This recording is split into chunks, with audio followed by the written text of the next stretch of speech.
day one lesson for the book, The Battle of the Alamo.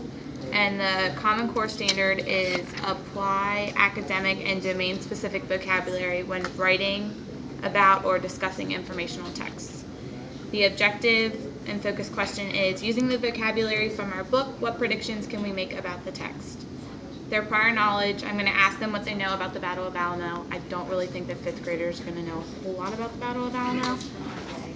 So I was also just going to ask them what they know about other battles and wars and just like general characteristics of like war and other battles.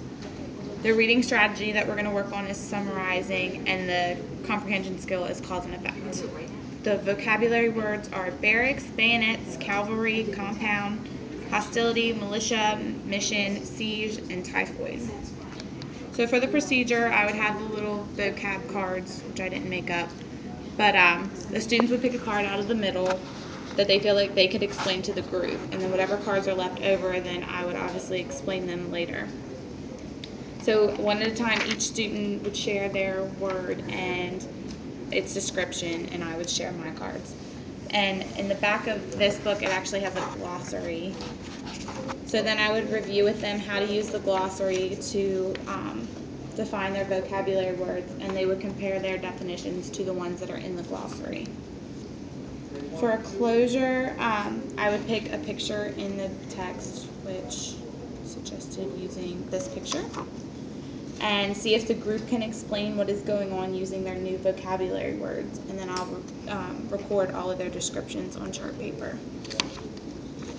Their assessment would be to pick a certain number of vocabulary words, which is where the differentiation comes in, and they would have to predict how each word would be used in the story, and they'll write that in their journal. So the basic students, they're going to use at least 3 vocabulary words accurately in their prediction. The proficient are going to use at least 4, and the advanced are going to use at least 5. So that was day 1. Day 2, they go on to reading the book. The focus question is, what are the important details of the story? And we're going to kind of review the definitions from the day before. They're going to look through the book, noticing any of the text features that may tell them what is going to happen in the story, and if their predictions that they made the day before will be right. So after reading, they're going to start reading. After they read pages 4 through 8, we're going to review summarizing and set up a cause and effect chain and introduce and model how to use it. So they would write the first cause and what the effect was of that, and model how they're going to continue through the entire story and how they can draw boxes on the back if they need more space. They're going to continue reading pages 9 through 15, and we're going to review what's happened so far just to make sure that they're on track and that they've go over the cause and effect worksheets and make sure that they have, most of the main points that they need. And for closure on day 2, they're going to tell me an important detail from the story before they go on to their assessment. And for the assessment, they're just going to make a list of important details in the story. And for day 3, the focus question is, how can we use our important details from the text to answer the questions about the Battle of the Alamo?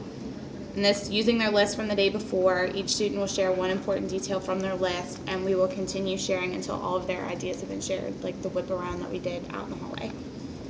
And to review, summarizing, and cause and effect, we're going to reread the story, review our worksheets once they're completely finished, and make sure that they have the main ideas. And in pairs or small groups, the students are going to work together as a group to summarize one of the chapters, and they're going to share and discuss their summaries. As a closure, they're going to discuss the main idea of the entire story as a group, just kind of make sure everyone understands what the points were in the story. And their assessment will be to pick a question card, which are these. And they will have to answer one they feel like they can answer very well, and I'll have multiple copies of each one so that they can pick them, so that they're comfortable. They don't just get stuck with the last question that's there. And that's it.